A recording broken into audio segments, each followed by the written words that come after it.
त्या शंभूला आपल्या सोबत घ्या, मुंबईतच व्यवस्था लावूया त्याची. ठीक आहे साहेब. पण मी आता गप्प बसणार नाही. माझ्याकडे ह्याच्यावर एक उत्तम तोडगा आहे. म्हणजे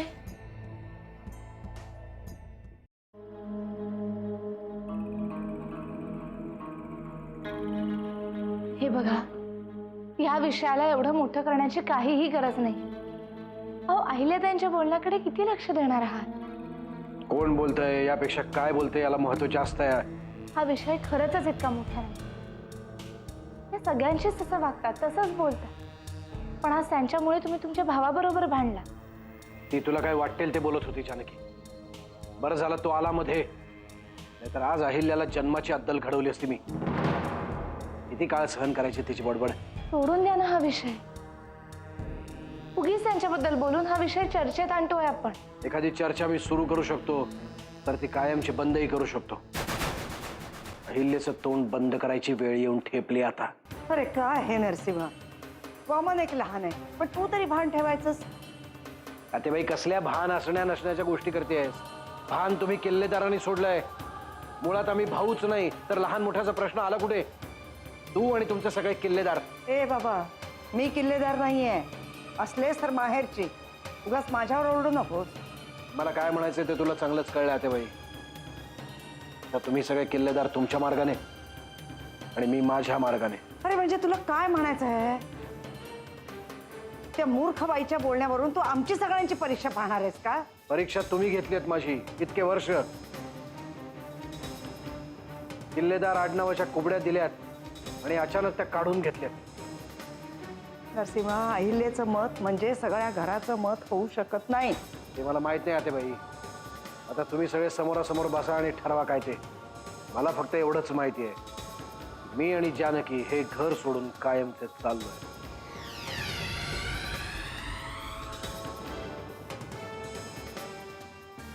आणि आणि माझा विचार कोण करणार आहे? सांगितलं ना ते बाई, ते तुमचं तुम्ही ठरवा. चल जानकी, आवरायला घे.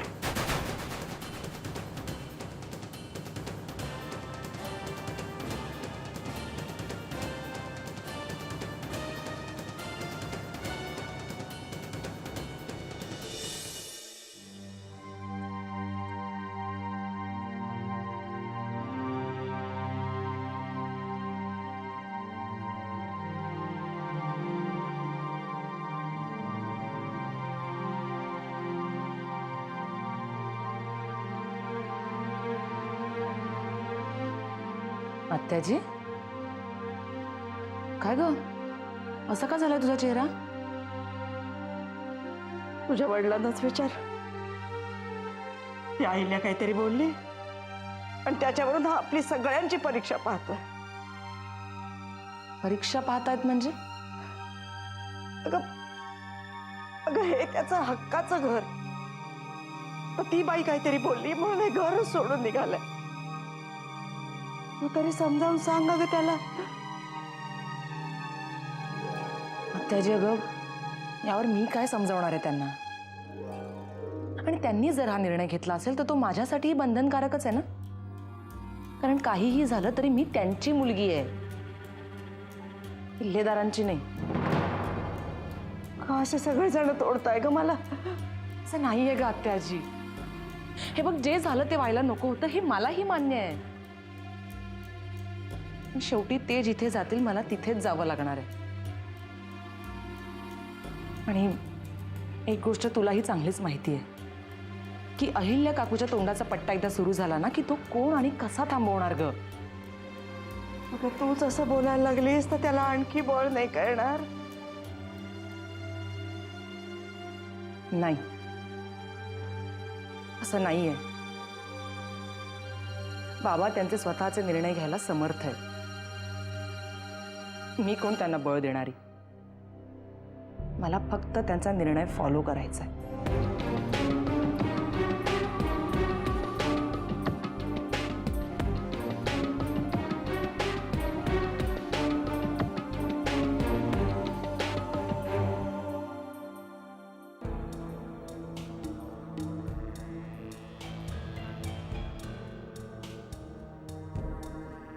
आज पहिल्यांदा मला तुमचा अभिमान वाटतोय. आज खऱ्या अर्थाने तुम्ही मला ओळखलं. पाहिलंत ना त्यांच्या नाकाला कशा मिरच्या झोंबल्या ते. पहिल्या जे काही घडलं ते मला स्वतःला फारसं पटलेलं नाहीये. आज तुझ्यामुळे मी दादाला तुम्ही काय सारखं दादा दादा करताय? आडनाव नसलेला आश्रित आहे तो. त्याच्यासाठी तुम्ही बस.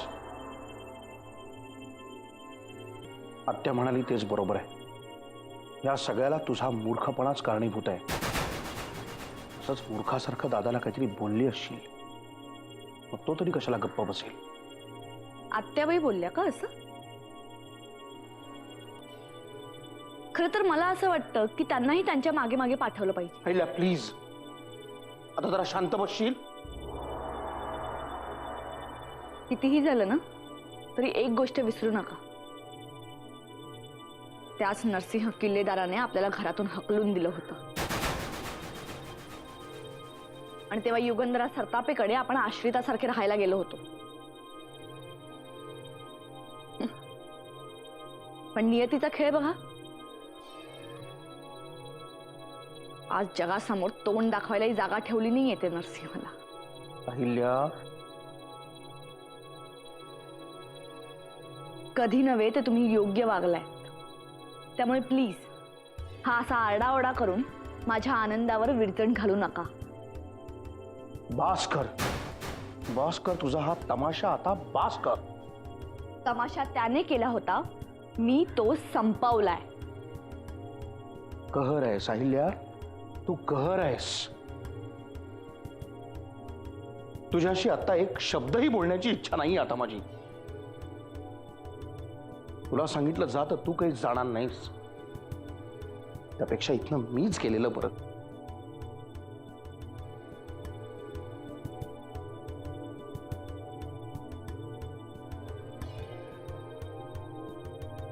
ज्याला जिथे जायचंय त्याने जावं, पण मी इथून हलणार नाही. कारण आता मी या घराची मालकीण आहे.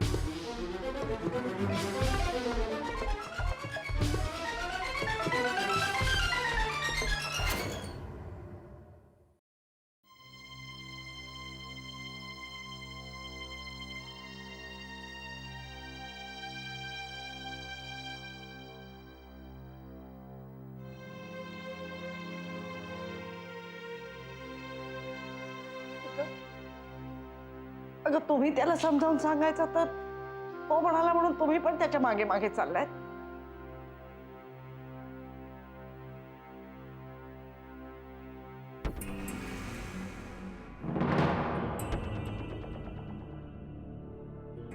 आता हे पाय पण माझ्यासाठी परके झाले तर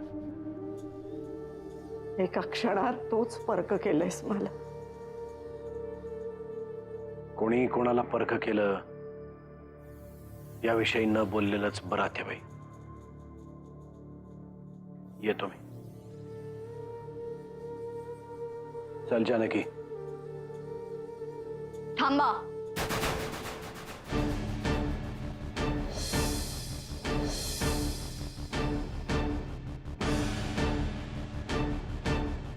जानकी, जाण्यापूर्वी अंगावरचे सगळे दागिने काढून ठेव.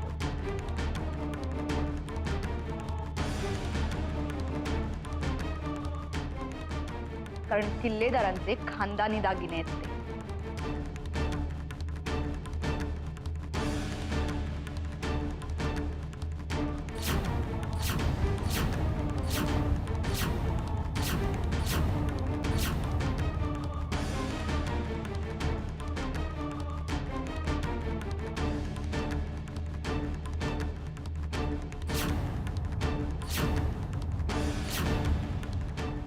अहिल्या, ते तिचं स्त्रीधन आहे. आत्याबाई, स्त्रीधन स्त्री तिच्या माहेरून आणत असते. आणि हिच्या घरी काय परिस्थिती होती हे आपल्या सगळ्यांना चांगलंच माहिती.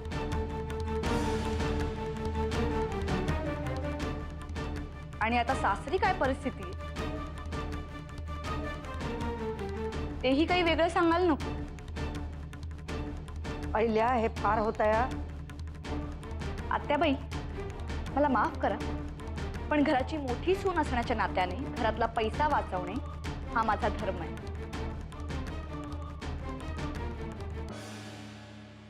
आणि घराच्या चाव्या माझ्याकडे असल्यामुळे मला तो अधिकारही आहे.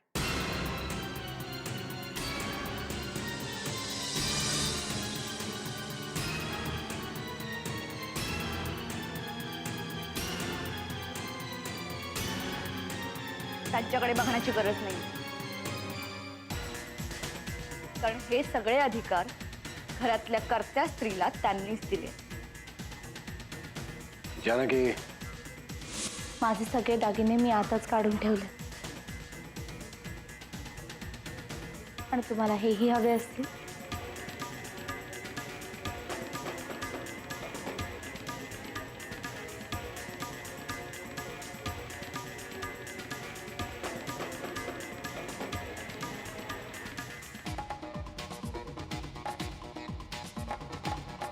हे घ्या. थांब.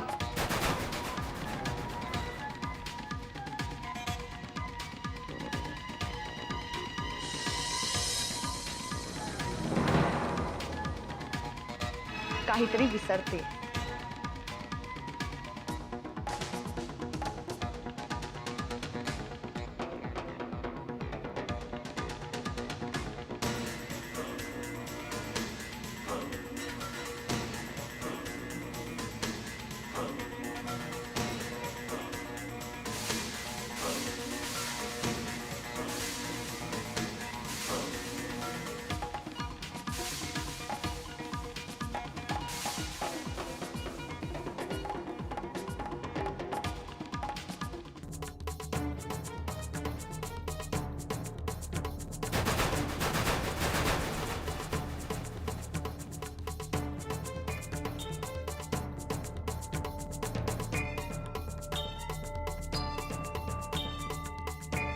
खूप ऐकून घेतला तुमचा.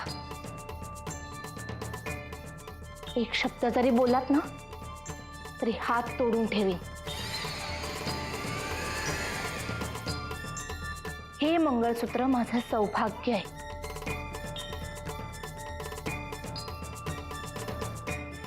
माझा अहंकार आहे, माझं अस्तित्व आहे. कळलं?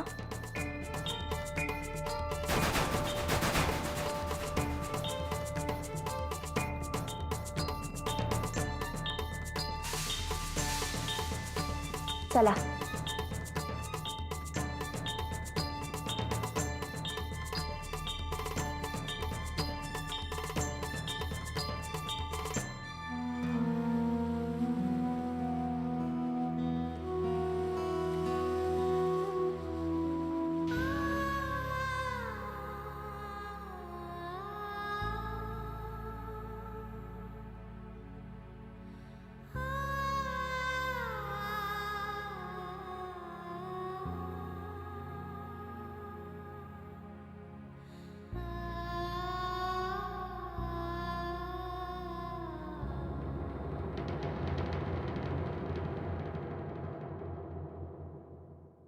घे, जानकीला नेऊन दे. तिला म्हणावं आईने दिलेत. मोठ्या साहेबांसाठी लाडू पाठवलेत, त्यांना लई आवडतात ना. थोडे लाडू इथं पण ठेव ना. का वाड्यावर जाऊन खायला तुला कोण नको म्हणलंय? अगं ती अहिल्या काकू डोक्याला ताप आहे ग. गण्या, मोठ्या माणसांबद्दल असं बोलायचं नाही. ते अजून मोठे झालेत का? हे जानकी, तुम्ही जिथं आलात आईने मला लाडू घेऊन वाड्यावर जायला सांगितलं होतं.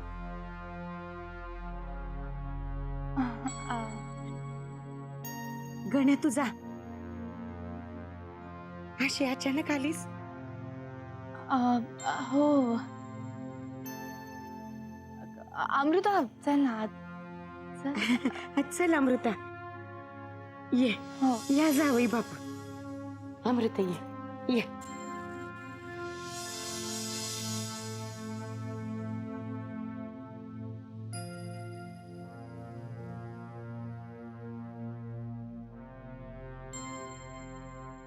चला ना आतमध्ये. नाही नको, मी इथेच थांबतो. का? जानकी, मी तुझ्या आईला आपल्या घरातून बाहेर काढलं होतं, आठवते ना? त्या सगळ्या गोष्टी आत्ता आठवून का स्वतःला त्रास करून घेताय? कारण माझ्या तशा वागण्याचा तुझ्या आईला किती त्रास झाला असेल याचा विचारच केला नाही मी तेव्हा. तो सगळा प्रकार गैरसमजातून घडला होता आणि ते सगळे गैरसमज मिटल्यानंतर तुम्ही माफी मागितलीत ना. हा त्यांचा मोठेपणा झाला जानकी. पण मी कसा येऊ आत? आता एक फोन केला ना तर लाईन लागेल मला आपल्या घरी बोलावणाऱ्यांची. तुम्हाला ज्यांच्याकडे जायचंय ना तिकडे उद्या सकाळी जा. आजची रात्र इकडे काढूया. उद्या सकाळी उठल्यानंतर जो काही निर्णय घ्यायचा आहे तो घेता येईल आपल्याला. चला. आणखीन एक गोष्ट, छोट्याशा झोपडीमध्ये राहत होतो आम्ही. आज इतकं मोठं घर तुमच्यामुळे मिळालं. चला चला.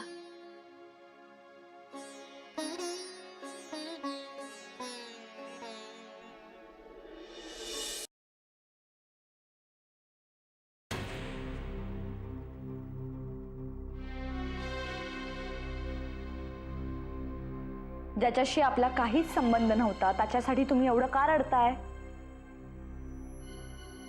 पहिल्या पाया पडते तुझ्या. नको मला त्रास देऊस. झालं ना आता सगळं तुझ्या मनासारखं. अरे, तुम्ही तर असं बोलताय जणू काही हे सगळं मीच घडवून आणले. हे बघा, त्या बेवारस माणसासाठी तुम्ही माझ्यावर आरोप करू नका. कानावरचे हात काढा. नाही काढा, कारण यापुढे वेळोवेळी तुम्हाला हेच ऐकावं लागणार आहे. तुझा ग बाई इथून. जाते. मला काही ते जानकी सारखं तुमच्या पायाशी येऊन लुडबुड करण्याची हौस नाही. मी एवढंच सांगायला आले की रमावतीचा मुक्काम हलवा आणि मुंबईला चला. मला आणखी बरेच हिशोब मांडायचे आहेत. आता आणखी काय बाई तुझ्या मनात? जेवढं शक्य आहे तेवढं त्या नरसिंहला त्याची लायकी दाखवून द्यायची. या घराने खूप दादागिरी सहन केली होती त्याची. त्याच्या समोर बोलायला जाऊ नकोस. हे त्याचं आडनाव गेलं असं तुला वाटत असलं ना तरी त्याचा स्वभाव नाही गेलेला. इतके दिवस नात्याची तरी चाड होती, आता तीही नाही. तुम्ही मला भीती दाखवताय? मुंबईला गेल्यावर मी काय करते ते बघा. किल्लेदारांच्या सगळ्या प्रॉपर्टीजवरून त्याचं नाव काढून टाकणार आहे. बघ आता बास ना हा तमाशा. आणखी किती गोंधळ घालणार आहे? आता त्याही घरातनं घालवून द्यायचा विचार आहे का काय त्याला? गेली 20 वर्ष राजकारणात वावरतोय तो माणूस. काय कमी प्रॉपर्टी जमा केली नसेल त्याने. तुझं बोलून झालं असलं तर जा. नाही तू जा. आत्याबाई, आता यापुढे आमच्याशीही बोलायची सवय ठेवा.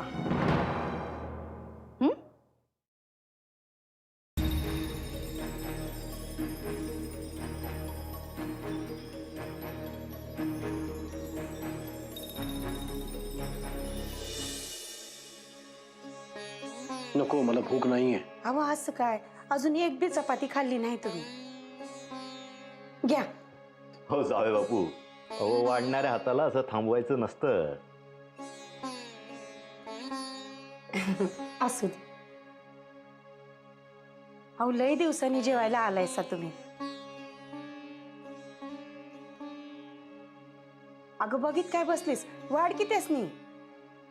हो, तिला स्वतःलाच एवढी जेवायची घाई लागली असेल, तिचे दुसऱ्यांकडे लक्षच नाहीये. फटके खायची वेळ झाली आहे तुझी.